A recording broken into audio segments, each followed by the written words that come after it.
এটি হচ্ছে মিনা, পবিত্র মক্কা নগরীর পূর্বে অবস্থিত একটি ঐতিহাসিক উপত্যকা, যা হজের গুরুত্বপূর্ণ অংশ হিসেবে পরিচিত।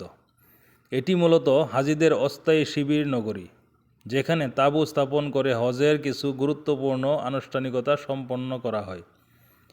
ইসলামিক ইতিহাসে মিনার গুরুত্ব অপরিসীম।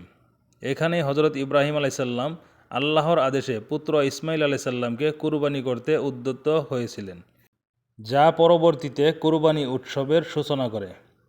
মিনা প্রতিষ্ঠিত হয় ইসলাম পূর্ব যুগ থেকেই, তবে ইসলামী হিজরি ক্যালেন্ডার অনুযায়ী 10ম বছরে হজ ইসলামের ফরজ বিধানে পরিণত হলে এর গুরুত্ব বহুগুণ বৃদ্ধি পায়।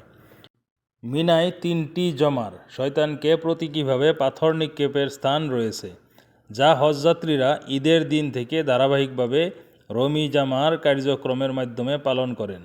এটি এক আধ্যাত্মিক আত্মত্যাগ ও আনুগত্যের প্রতীক। আল্লাহ পাক আমাদের সবাইকে এই জায়গাগুলো পরিদর্শন করার তৌফিক দান করুন। আমিন।